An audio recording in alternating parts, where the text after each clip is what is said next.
가까이 말았나? 너 말했으니까 이제 앞으로 네가 책임져. 이번에 시작한 엘라의 톡서클럽에서 다니엘 핑크의 드라이브를 읽으며 원어원에 대한 이야기가 많이 나왔어요. 그래요? 책에 제시된 개념 중에 우리 조직 문화에 잘 적용할 수 있는 부분이 무엇일까라는 질문에 다들 원어원을 좀 꼽아주셨는데 네. 그래서 오늘은 이에 대해서 이야기 나눠보려고 합니다. 원어원 대화의 정의와 또 이것의 중요성은 무엇인가요?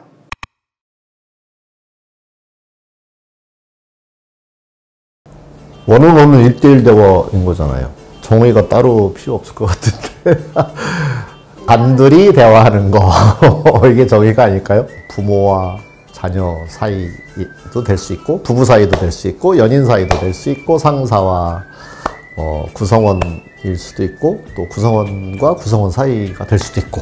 근데 보통 회사에서는 뭔가 피드백 대화 이런 걸 이제 원어원 이런 식으로 말하는 뉘앙스가 좀 있죠.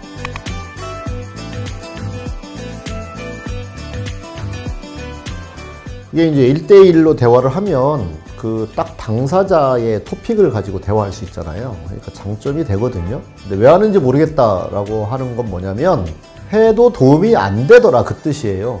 해봤는데 도움이 안 되더라. 근데 도움이 안 된 경우가 어떤 경우겠어요? 예를 들어서 직급의 차이가 나는 둘이 대화를 했어요. 이게 도움이 안 되는 경우는 계속 상사가 이렇게 가르치려고 그러니까 짜증만 나고 도움이 안 된다. 뭘 모르는 것 같다. 내 말을 하나도 안 들어주더라. 그런 얘기겠죠. 그래서 그렇게 되지 않도록 대화를 이끌어가는 능력이 매우 중요하겠죠.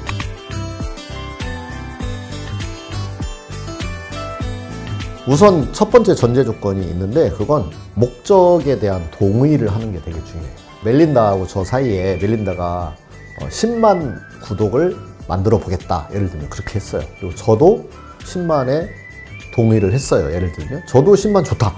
그리고 멜린다도 나 10만 만들고 싶어요 라고 했다면 목표가 이제 정해졌잖아요. 그러면 이제 목표가 정해졌으면 그 목표를 실현하기 위한 여러 가지 노력과 방법들을 이제 동원할 거잖아요. 그럼 그 방법에 대하여 같이 긴밀하게 대화를 나눌 수 있는 거죠.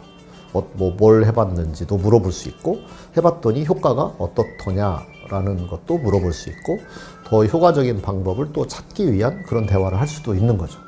목표가 정해져 있잖아요. 예를 들면 제 머릿속에는 100만 이렇게 있고 멜린다의 머릿속에는 5,000명 이렇게 있어요. 그러면 이제 전혀 다를 거잖아요.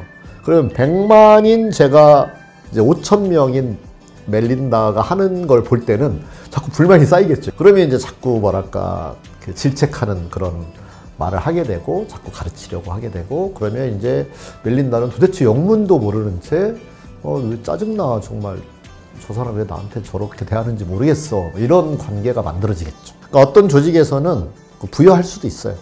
근데 부여하는 건 내재적 동기를 불러일으키는 데는 부족해요. 그러니까 상의해서 본인도 나도 여기까지는 가보고 싶어 이런 게 있잖아요. 멜린다도 10만을 내가 제시한 게 아니라 멜린다가 한번 해보고 싶어요. 쿠한테 선물하고 싶어요. 이런 식의 얘기를 했단 말이에요. 그러면 그런 거는 자발적인 거니까. 근데 너 말했으니까 이제 앞으로 네가 책임져. 이렇게 해서는 또 동기가 안 생길 거잖아요.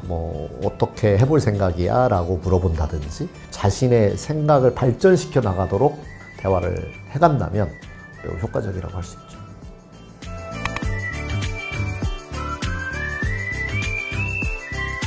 세 가지 생각해보면 가까이 말았나? 남녀가 좀 더 가까워지려나? 서로 거리가 가깝다. 그게 있을 수 있고 그 다음에는 티키타카라고도 할 수 있는 한쪽 방향으로만 말하기보다는 서로가 주고받고 하는 게 좋다. 그런 게 하나 있고 그 다음에 잘 되면 친해진다. 더 친해진다. 이런 거 아닐까요?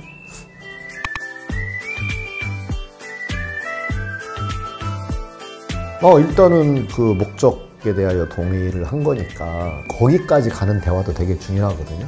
예를 들어서 상급자가 너무 과도하게 막 요구를 하면 오히려 질에 겁먹고 좌절할 수도 있잖아요. 그거에 동의하지 않는데 또 강요를 하게 되면 강요받는 느낌?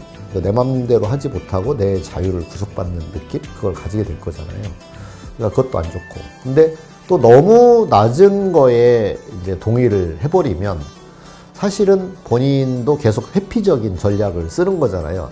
좀 과도한 거는 내가 힘들 테니까 그냥 낮춰서 갈 거야. 근데 그게 인생을 길게 놓고 보면, 한 10년 이렇게 놓고 보면 사실은 본인한테도 안 좋은 거거든요. 그러니까 그 점에 대하여까지 대화를 할 수 있어야 되는 거죠. 지금 당장은 그냥 쉬운 목적을 세워놓고 그냥 쉽게 살래요가 되게 그럴듯하고 좋을 것 같지만 좀 길게 놓고 보면 본인한테 결코 도움되는 것이 아닐 수 있다. 그래서 그런 목표치를 잘 같이 상의해서 잡는 게 정말 중요한 일이다. 그런 거죠.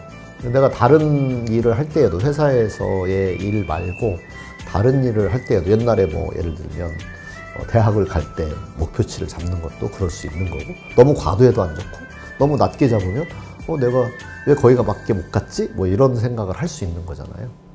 그래서 그게 본인의 역량, 본인의 관심사, 또 본인의 어떤 열망, 이런 것들을 다 이렇게 점검해서 같이 대화를 해봐서 그래도 좀 스트레치 골이라고 보통 이야기하죠. 그냥 평범하게 했을 때보다는 조금 더 높은 치의 목표를 잡는 것이 서로 좋다. 그렇게 이야기하거든요. 그걸 같이 대화를 통해서 찾아가는 게 매우 중요하다. 그렇게 얘기하시죠.